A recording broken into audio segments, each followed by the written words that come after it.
Hey folks, I'm doing what a lot of parents of teenagers do. I'm waiting for them to get done with their volleyball practice. And I thought what a great time to talk about waiting, since several people have talked to me about it lately. And so if you're a parent of a young adult, this should hopefully be very encouraging to you and give you some instruction how to engage your teenager. Waiting's tough. I think it's made tougher because there's a lot of misunderstanding about it. When I was teaching school and I went to another classroom of a fellow teacher, she had written on the board, sometimes we don't need to work, we just need to wait.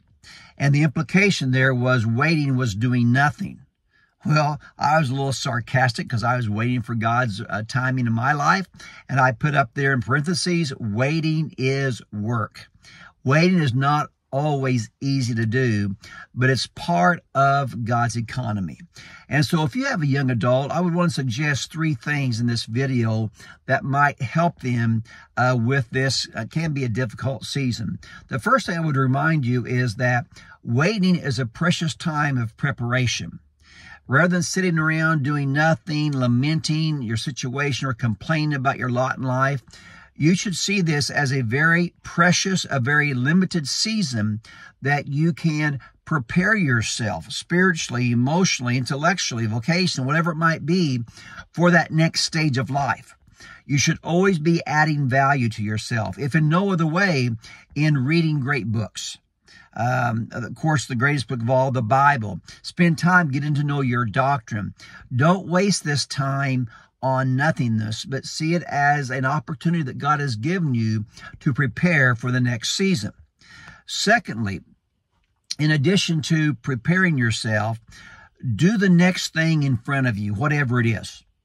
Now, you might think, well, why? Because there's not that much that's going to play a part of my future. Why should I do that now? Well, you don't know that.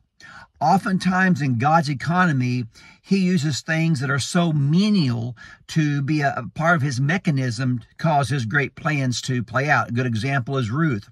Ruth was out gleaning corn in a field, or gleaning wheat in a field, and that's how she met Boaz. And that put her in not only for provision for life, but put her in line with Jesus as the Messiah. I mean, who could have planned that? And so be busy in this season doing the next best thing. I think it was Teddy Roosevelt that said, the best thing you can do in any given situation is the right thing. The next best thing to do is the wrong thing. And the worst thing to do is nothing. Because God often uses things that we believe are menial, or that we believe are maybe even wrong, to cause to come to pass his will in our life. So second, do the next best thing in front of you. And third and finally, I would encourage you to develop a pattern of praise and thanksgiving during this time. Now, those are 2 distinct activities. Praise is recognizing who God is. Thanksgiving is recognizing what God does. I have found in my own life, I can always praise God for who he is, because he always is that person. I can't always say I'm into Thanksgiving because in some seasons I don't like what God is doing, or he's not doing it fast enough according to my timetable. But I can still always praise God for who he is. That's important because sometimes our emotion or our maybe a demonic activity wants to whisper to us that God is not who he is, causing our faith to diminish. But when we go over and over who God is according to his word, not our circumstances, it will build our faith up.